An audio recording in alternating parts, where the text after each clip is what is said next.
Thank you for joining us on the Winning at Selling podcast. I'm Bill Helfkamp of Reach Development Systems, and with me is Professor Scott Plum of the Minnesota Sales Institute. What is the difference between sales and marketing? Where does one stop and the other start? What has the most influence in the decision? And who goes first? I feel like this discussion is going to be like debating which military branch is the most important. You don't have to participate, but if you are curious enough to learn more, stay tuned as Bill and I welcome our marketing expert, Seth Johnson, to discuss selling in sync, how sales and marketing can unite to generate more leads and close more deals on episode 606 of the Winning at Selling podcast.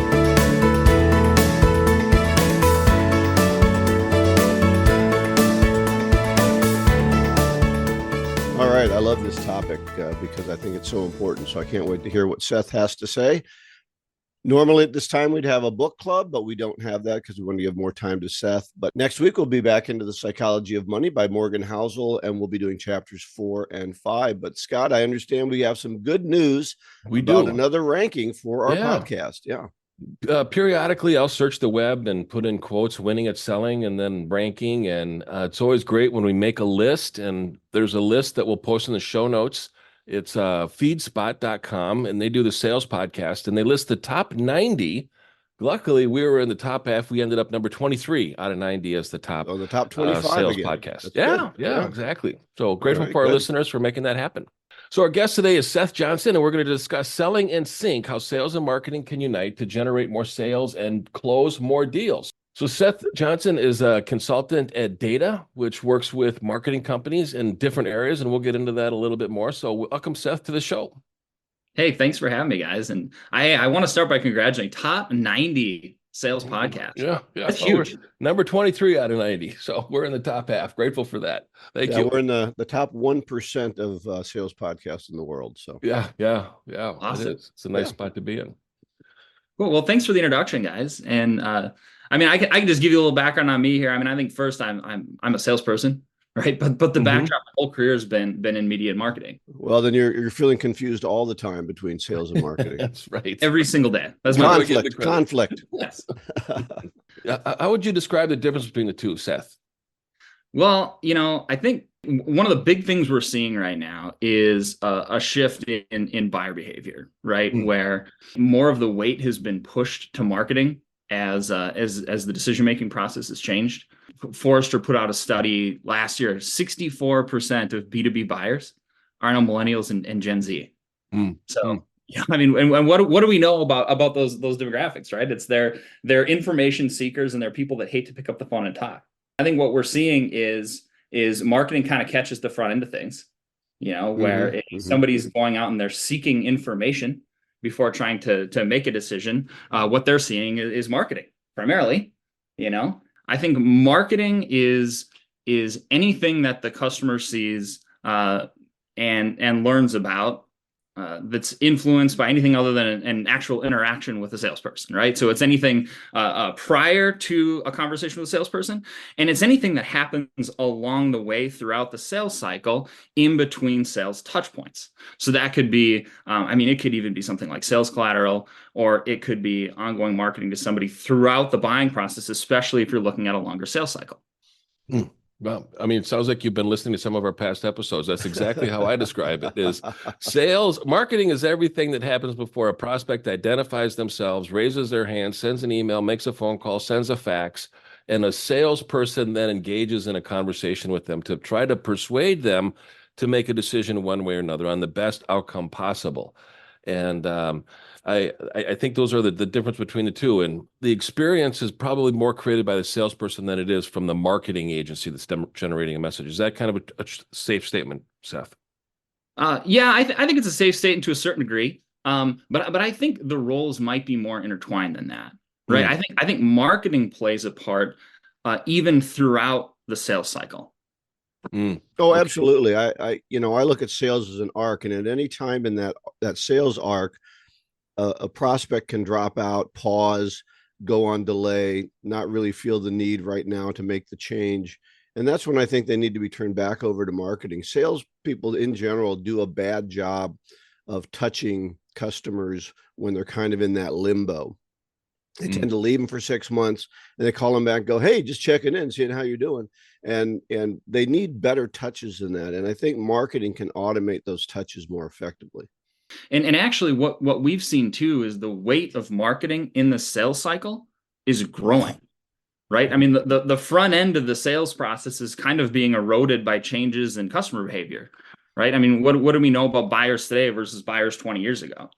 They're information seekers. They're going out and they're comparing different product or service options, and they're doing all of that before they ever reach out and talk to a salesperson. Right.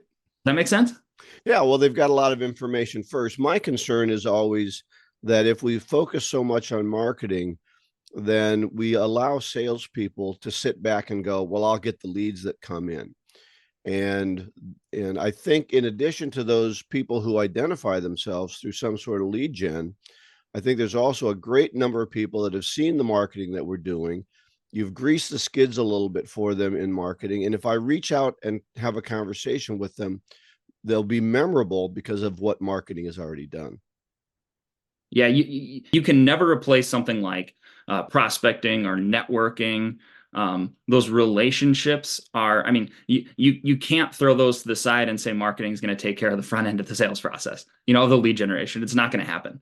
But what we're seeing, I think, if somebody is coming into you totally cold, right? If somebody is going out and shopping different options and reaching out because of some of the changes we're seeing, some of the more and more people doing that research before they make contact. There's a lot of things that need to happen, and sales and marketing need to be completely on the same page, right? Like they need to be telling the same story, right? They need to be speaking the same language, hitting the same value points, and oftentimes that's not the case, and it creates this disjointed experience for the customer, and it definitely doesn't help to bring in deals. No, it doesn't. And it seems like what has a great influence on a decision-making power with a prospect, and we deal with a lot with millennials and younger generation these days, is they get a lot of influence by feedback that other people leave. We go to Amazon and they look at those, the 5-star ratings or the 4-star ratings, and that seems to have a tremendous influence in the decision. And it seems like what creates a negative influence is a bad experience with the salesperson or a bad experience with a product, and marketing can't fix that. Right? Or how does marketing work with those situations in order to enhance that buying experience for prospects? Yeah, I think what you're getting at there, reviews. I mean, what we're looking at is your reputation in a lot of ways, right? And your online reputation. And I mean, the only way, you said marketing can't fix that. I mean, the only way that you can combat a negative, let's call it online reputation, is just with volume. Like you need to get more reviews. You can't go back and turn the 1 stars into the 5 stars. You just need to get a whole bunch more 5 stars. And that's one of those things that falls somewhere in between sales and marketing. I mean, who's asking the customer for the review? Well, sometimes it's sales. But sometimes it's marketing too, through whatever email drip campaigns or whatever tactic you want to use to get people out there to leave a review. Well, let's go back a little bit, because I think we got over our skis a little bit, got down into the weeds. I'm curious, Seth, what is it that causes sales and marketing to have conflict?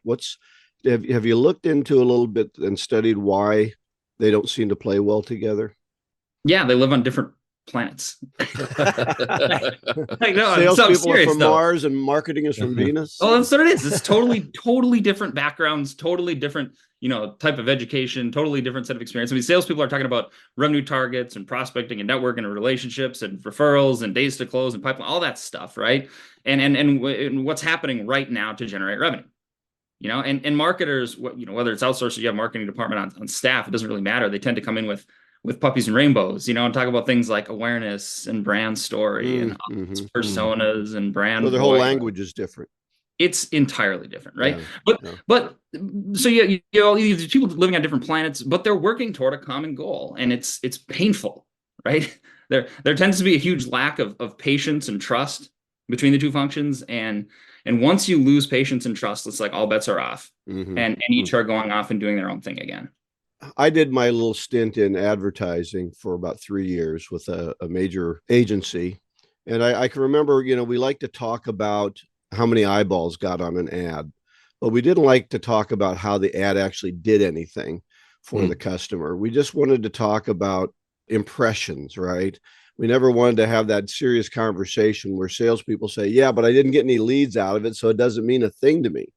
So how do we bridge that philosophical gap? Yeah, I mean, I think it's looking at the objective of different marketing initiatives, and traditionally we look at it as, there are marketing activity that we're doing in the name of, and this has become such a buzz term, but brand awareness, making our name familiar to the right people so that when salespeople reach out, it's not the first time they've heard the name of that company. Right. And then there's more of like the demand side direct response marketing where it's like, all right, we're looking to generate leads right now.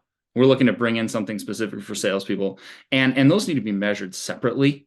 And that's really important. You can't just bucket it all together and say, what did it do for me? You got to look at it by objective. Mm-hmm. Makes perfect sense. It seems like sales has generated revenue, and that's an easy scorecard to look at. Marketing, I think, generates awards. If the ad is nice and they get reviewed by their colleagues and they're part of an association that wants to recognize the most successful agencies deemed by their criteria, and marketing gets the ads and the awards. It's just a different form of measurement. So they are different planets. Yeah, I think good marketing though is better than that. Good marketing, I think, is a lot better than that. I hope so. I think the job of good marketing is to make sales life easier. Definitely. We want to lubricate deals for you. Mm-hmm. We want to make your selling process easier. I had a conversation on Monday where a salesperson was talking, as a client of ours. Salesperson was talking, he said, hey, I got an in with this hospital, and I got to present this deal, and it all looks great, but now they have to go and internally sell it. They have to go and internally sell it to another group, which we always said, right? You got to talk to a decision maker, but that's just not reality. Sometimes you have to go through an influencer or a gatekeeper or something like that. And what I asked him was, what does that person need to sell this product more effectively for you? Mm-hmm. And it got us into a conversation around, gosh, they could really use a one-sheeter detailing what we got, and then they could use a video. And so we went out and we're building this one-sheeter and a video, and that's marketing. I mean, that's just one example of how marketing and sales work together, and that is solely for the purpose of helping sales. Yeah. I think those things are important to provide that value and that confidence in the customer's standpoint that this is a company that's going to be around for a long time. They're going to be able to support us for a long time. But I think the biggest challenges for me seem to be in that, again, in that lead generation, in that causing action to happen in the front end part of the sales process.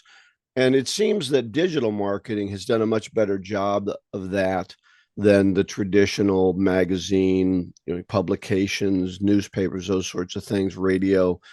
Those had more of a challenge getting direct measurement. Have you seen that? Is the digital marketing better at this? Yeah, there's no doubt. We actually have a proprietary software that we've developed over the last couple of years called Daylight, and the whole purpose of it is to bring in all of the different platforms that you see, like social media and the website and Google Analytics and all that stuff, and give it one place where you can go in and you can look at it all. You historically couldn't do that. Like you talked about newspaper, radio, billboards, all that. You couldn't do that. But even now today, you can use digital to help those traditional media sources become more trackable, right? Like you can put individual tracking numbers on a newspaper ad or a trade publication ad. And that can all be tracked through, the same platform. What do you see, Seth, is some of the biggest changes? Digital marketing is one of them over the last 5 years, but getting up into the last 2 or 3 years, have you seen a shift that a lot of companies are starting to recognize as being very important and influential when they are targeting prospects? In the last couple of years, I think the biggest thing I've seen is that this stuff's grown up. I mean, it wasn't that long ago where it was you had traditional marketing and you had digital marketing, and now it's just all marketing, and so I think it's not so much that we're looking at certain things as new or innovative. We're just looking at the effectiveness of different activities. And I know that might not be a great answer to your question, but I mean, I think that's the biggest mindset shift I've seen is it's all just marketing. In looking at that in the wide scope of marketing, what do you see as the most influential? What are people looking for to gain the most credibility, to build the most confident in making a decision? What has the greatest influence on a prospect when they make a decision? Well, I think just because of where it comes into play and the ability it has to make an impact, I mean, it's probably the website, Okay. like and it's thing one. And I think the website does a lot of things. One, it establishes a lot of credibility. I mean, Mm-hmm. you can't look like you're doing business out of your mom's basement, Mm-hmm. You Right. have you have to look like you're in a position to compete for big business. But the other thing the website build process does is it forces you to make decisions about how you want to present your business. Right. Like Yeah. I've seen the website build force people to figure out how to organize their product and service offering, you Mm-hmm. know, and I mean, and you have to make it clear. It can't be, we work with a lot of businesses that are in, let's say, more complex industries. Some of these manufacturers serve, that offer multiple product and service lines, and it's got to be really clear what you do right away. Like that Mm-hmm. value proposition has to be front and center. And it needs to match exactly what sales is going to say Mm-hmm. when you have that conversation. Yeah, that's the Mm-hmm. one thing that I've seen is that sometimes marketing is out there pushing a particular value that sales says we don't really do that. And it's like, how can you get so far apart from each other that you can't choose the value proposition? But Scott and I run into this all the time when we're developing a sales strategy for an organization. They don't really understand their own value proposition. So redoing a website or developing your value propositions formally really forces companies to start thinking about what they're telling customers out there. And I think that's a valuable process, even in and of itself. My very favorite exercise for messaging alignment between sales and marketing is marketing makes a sales pitch. Mm-hmm.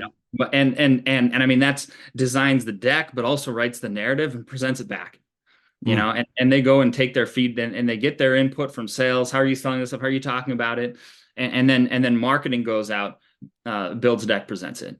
I mean, that forces, and then they have to iterate until they get it just right to the point where Mm-hmm. sales is going to go out and use that. That forces pure alignment between the message that marketing is telling and the message that sales is telling. Yeah, I think that sounds like would be an interesting process. I always have a challenge, to tell you the truth, with having a deck at all, because I think any kind of a deck forces you to start to talk when you ought to be listening. And so that would be the challenge I have. And I think that's where a real disconnect between great salespeople and great marketing comes in. Great marketing has to tell, and great salespeople have to ask. And so we start to run ourselves into a situation when we start to focus too much on marketing, we start to focus too much on the tell and not enough on the ask. And even the use of a deck forces us into that. So I would question that a little bit when you're working with salespeople. Yep. Where do you see the value of the deck, and where does it come in? Yeah, I think even if you are an ask first salesperson, which I think everybody should be, right? It always needs to start with questions.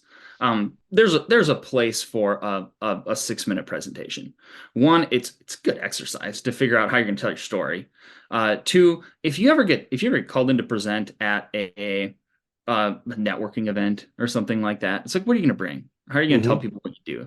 You kind of need to have that base resource to use. But yeah, I mean, in most cases, if you can lead with dialogue and you're asking good questions, I mean, that's the way you're going to build the credibility you need and the trust you need to get a deal done.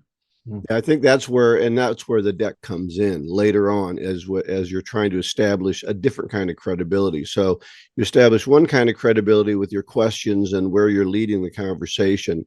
And then when you get to a point where you're saying, okay, here's how we think we can answer some of these issues, that's when a credibility step comes in.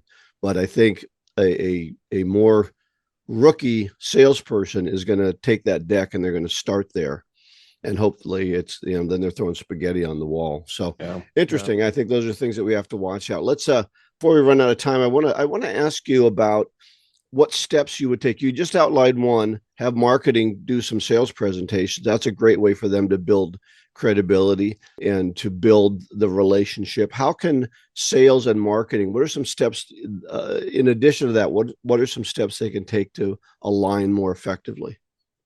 Yeah, I think there's 5 things. If you Okay, can do great. these He's got a 5 number. things, Write them down, I got a Scott. number. I got I got a number. I think if I you love can a do numbered these, list. if you can rattle off these numbers with your sales and marketing department, I think you're rolling the ball in the same direction. One, and this one sounds simple, and it is in some industries, and it's complex in others. You need to align on your markets, right? And I'm not talking necessarily about geography, but you need a common understanding and documentation of who you need to target and for what product or service lines. And I mean, like I said, sometimes it's simple, sometimes it gets Oh, complicated. I But think that's a tough question. Good one. yeah, they need to be speaking to the same people. This was LinkedIn. This came out Q4 of 2023. LinkedIn did a study, and they looked at I think 7,000 businesses that were actively marketing and selling on the platform. And they looked at this huge bubble of people that marketing was targeting, and they looked at this smaller bubble of people that sales was targeting. And the overlap of who sales was reaching out to and who marketing was reaching out to was only 16%. Wow. 60%. So they're not even, you can talk about, getting aligned on the story all you want, but if they're not even reaching the same people, Right. your marketing is ineffective. Yeah, which shows they don't even know who the same people are. They don't even know who the same. Yeah, that's right. Yeah. So that's thing one. You gotta align on the who. Thing two is the customer journey, and I'm gonna own the fluffy sounding marketing language here, okay? But this one can be eye opening, right? Plot out how customers buy from you. Like go all the way back to the moment that a prospect realizes they have a problem. What do they know about you in that moment? What steps are they taking to find a solution? Then what are they looking for and seeing when they can look at you versus a competitor? What's making them, pull the trigger and reach out? And what are the initial interactions look like with sales? How do they move through your sales process? If you can plot all that out, you can lay out a really nice activity model around what it takes to push that person along. And that takes both sales and marketing. So align on the customer journey, that's thing two. I think three is the story, right? Your messaging. And this is when I got to talking about the deck and the exercise with, marketing, building the pitch. Great way to align on the story and the messaging. And then I think four is the vision. And this one's pretty simple, probably the simplest of the five. But if you get it wrong, you can waste a lot of money. I've seen it a lot. Mm-hmm. You got to know what you both have to be aligned on what you want to be when you grow up. In 5 or 10 years, what's the business supposed to look like? So the vision, you're talking about the vision of your own organization, what you want to be. Vision for the company. Yep. Okay. Who do we want to be when we grow up? Where are we going long term?